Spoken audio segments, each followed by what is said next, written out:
Join me in the kitchen while I do some cooking and baking and prepare for the week ahead. I want to start by saying, welcome to my channel. My name is Andrea. I'm a wife and mom of three. I created this channel to help encourage moms and create a community of like minded women. I'm starting this morning off quite early because my baby girl doesn't like to sleep.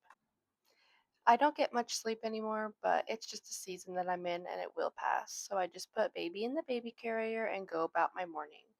I have to start every day with a cup of coffee, of course, after I eat my breakfast, but I don't know what it was about this day, but everything seemed to be going wrong.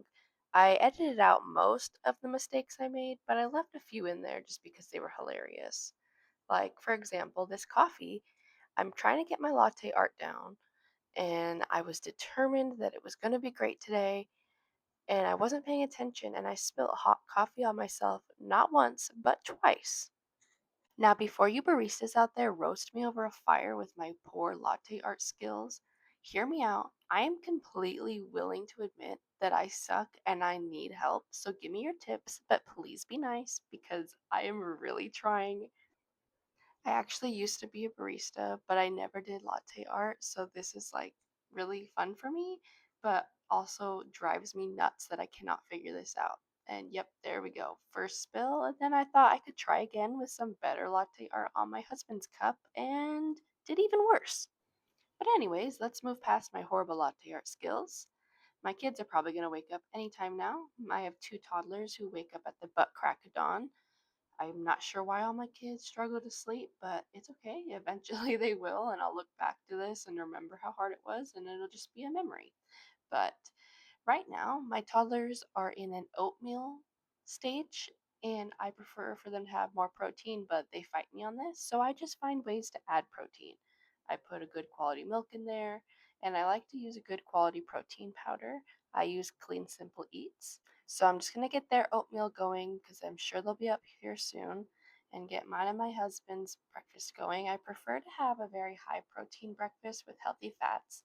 It's a great way to start the day, keep your blood sugar balanced, and give me the energy to go for the rest of the day. So I breastfeed my baby. She's 8 months old and still eats every 2 hours, even through the night. So I need a lot of nutrients to give me the energy I need to produce all that breast milk. So I don't count calories. I was on keto here for a little bit to lose some weight, but I decided to take a break because I need a lot of energy and I don't want to be worried about cutting calories or any specific food groups. So right now I'm just focusing on a high protein, moderate fat, and good quality carb diet. When I do this, I notice that I can maintain a healthy weight, but also meet my calorie needs for breastfeeding. I did this with my last baby as well and was able to maintain my weight loss until I got pregnant, of course. I try to make sure that I eat full fat products. I know that we've been told that lots of fat is going to make you fat and clog your arteries, but it's actually crucial for hormone health and for babies. It's really important for their brains. So I just try to get high quality animal fats. So I have half my plate protein, usually red meat. Chicken doesn't really keep me satiated, and red meat has a lot more nutrients in it. And then I'll probably do about a fourth of fats, good quality fat, and then the rest will be carbohydrates. I try to do whole grain complex carbs. Here I'm going to be starting an artisan loaf. I've been experimenting with whole grain artisan loaves. When I first switched over to whole grains, I was really disappointed that I couldn't get the artisan loaves that I was used to, that crunchy outer layer that's nice and soft on the inside. For some reason, it came out dense every time, and then I eventually just stopped making them. But there, I actually enjoy making it for like the sensory and the art behind it. So I'm determined that this time I will figure this out.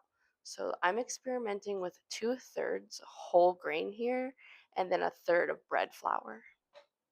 I prefer to use hard red wheat because it is more affordable and has a higher protein content. But you could also use hard white wheat, and that'll give you that white bread that you're probably used to. So I've noticed the key to making whole grain bread is that you want your dough to start off drier than you would think it would need to be and let it sit for longer before you start your stretch and folds. The thing with whole grains is that it needs longer to soak up that water, and then you'll start to see that it will become more elastic. You're gonna notice that this dough is really shaggy and dry, but I just let it sit for about an hour. And then after a few series of stretch and folds, it's just fine. I do like to use a scale when I make my artisan loaves, but you don't need that. I mainly just look for the feel and the look of the dough. So here is roughly 500 grams of flour, but it doesn't always have to be the exact amount. I look for this consistency. And then I make sure to put a wet tea towel on top so that it doesn't develop a crust on top. While my dough is developing, I'm going to start making some homemade probiotic yogurt. I kid you not, this never happens when I make this, but I spilt the milk everywhere. I cut out most of it, but you can tell that in that water bath, it's gonna fill up with milk in a minute, and I just think it's hilarious. Of course, that happened the day I'm filming. But this probiotic yogurt is a staple in our diet. It really helps with gut health. I started doing this after I had my last baby because I had quite a bit of digestive issues.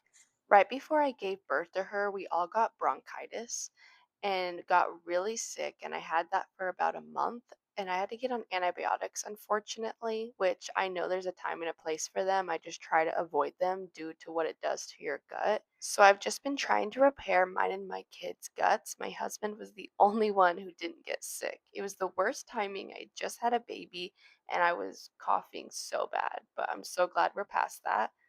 I'm going to come back to my dough and start doing my stretch and folds. Like I said, it feels really dense and kind of breaks apart when I go to stretch it, but it's okay. It will come together. After I finish my stretch and folds, I'm going to put this in a warm spot and let it do its bulk for me. I like to get my morning started early and get some food prep done so that I can be on top of it. I like to cook from scratch for all of our meals, which means a lot of thought and time goes into it. And as the day goes on and you're taking care of children, you can lose track of time. And if you don't have a plan for what you're going to eat, more than likely, either you'll completely skip a meal or you won't eat good quality food.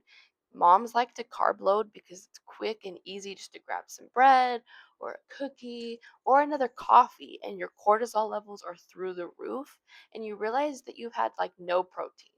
So I like to make sure that I always have meat thawed in the fridge and cooked if I have time. I like to slow roast meat because then it's just cooking while I go about my day, and then dinner is about halfway done. So here I am going to sear my chuck roast. This is a pretty big roast, but me and my husband eat a lot. Like I said, I'm a breastfeeding mom who takes care of kids all day long. I also work out, and my husband is just a full grown man. So we eat a lot, and I like to make big meals to stretch for dinner and lunches the next day because I will easily get caught up and have nothing to eat, and I need to be nourished. So, this is my favorite way to cook roast. But there are some times, especially on Mondays, when I realize I forgot to pull out meat and I have nothing prepared. I love the Instapot for this reason. You can put frozen meat in the Instapot, and it could be done, depending on what cut of meat it is and what kind, in less than an hour, less than 2 hours for a roast. And that is just great for me. All right, so I'm gonna put some water and some Italian seasoning and a bay leaf in this, and I'm gonna throw this in the oven at 300 degrees, and I'm gonna cook this anywhere between 2 to 4 hours. I usually just check it at the 2 hour mark and then go in 30-minute increments after that. All right, moving right along, I'm working on some ginger snap cookies, and these turned out phenomenal. I got this recipe from More Than Farmers here on YouTube, and I definitely recommend them. What I really love about this is that I made these with soft white wheat berries, so I'm getting the whole grains, but honestly, they are so soft and chewy and delicious. One thing I've learned when you're making any desserts or pastries and you want to use soft white wheat berries is to sub like 1 cup of flour that the recipe calls for 130 grams of wheat berries. So that's before you've milled it. That's like the best ratio that I've discovered. I did this with some biscuits and then these cookies, so now that's forever just what I'm going to do. I learned that from Farmhouse on Boone. I did eventually have to turn up my oven a little bit to 350 to make these cookies, but the roast will be just fine. It was basically done. It just needs like 30 more minutes. And look at these cookies. They are so good. All of us had a cookie while we went for a walk before the sun went down, which is so sad. The sun goes down so early, so our evening walks have turned into late afternoon walks, but it's okay. We have to get our steps and our sunshine. And the roast turned out perfectly. Now I'm moving along to dinner. I am going to be making shepherd's pie. I know you usually make this with ground beef, but try this with roast. It is so good and just levels up your meal a little bit. I'm going to be chopping up my potatoes and getting these going while I work on the filling mixture. I really like to use bone broth if I have it, or just the drippings from the roast. It gives it such a good flavor and such good nutrients. The nice thing about this meal is you can use whatever vegetables you have. I like to make this meal when I'm trying to clean out my fridge. I didn't have a lot this day, but I really like to use celery, mushrooms if I have it, but usually I just stick with carrots and peas and onions. The baby was on my back, but I had to take her out for a little bit and have her dad hold her because every time I cut up onions, she starts crying and it makes me feel so bad. So here I am cutting up my onion and I'm going to put in some garlic. If anything you learn from this video is to use lots of onion and lots of garlic, this will level up your meals, add so much flavor, and so good for you. I'm gonna get this sauteing in some reserved beef fat I got from my last batch of bone broth, which is just awesome. I save so much money on oil or tallow, even though I make mine from scratch, because I just use the drippings, the fat that builds up on the top. It's great. But I'm gonna saute my vegetables in that, and then I'm going to put in my meat after I pick all of the fat off into that mixture, dump the drippings in there, and then I am going to add in some Worcestershire. I always say that wrong. Worcestershire sauce and tomato paste, and add in any frozen vegetables at this time. Let them cook down a little bit while I work on my potatoes. I didn't do it in this video, but this is a great meal to make a double batch of and then freeze the other half. I did this right before I had my baby for about a month, and I stocked up on quite a bit of freezer meals. So it was really nice, especially because we were sick and I was so busy, and baby girl didn't want me to put her down, to have home cooked meals that I could easily just throw in the oven. So I highly recommend that. Whenever I think of it in advance, I definitely like to do that, and I'm going to start doing that more here soon, because every once in a while it seems like there's just a few days a week where baby girl is really struggling in the evening, and it would be really nice to just pull out those meals. All right, so after I get this all seasoned, which, yes, lots of garlic and onion, salt, and pepper on everything, I'm going to work on my potatoes. So I'm going to strain them, and then I'm going to put them back in the pot with some butter and add some cream and the same spices again, and beat these with my hand mixer. My little boy loves to lick the beaters after this, but what's so funny is he will not eat the mashed potatoes. Explain that to me, toddlers, man. All right, so after I have these potatoes done, I'm going to spread this on top of the meat mixture, and I'm going to put this in the oven at 400 degrees for about 25 minutes. Another thing that is really good if you have it is to top this with Parmesan and then let it get all brown and bubbly on top. Yep, definitely delicious. After you pull this out of the oven, you definitely want to let this sit for a while and set up, and it is extremely hot. Every time we make this, me and my husband try to eat it right away because it's so good and we're hungry, and then we burn our mouths, so don't do that. And this was the perfect amount to feed our family and to have lunch for both me and my husband tomorrow. I also really like to top this with sauerkraut. I know not everyone is a fan of it. I think it is so good. It's definitely an acquired taste. I didn't used to like this when I was a kid, but then I started making it for the health benefits, and I put it on just about anything savory. So give it a try if you haven't.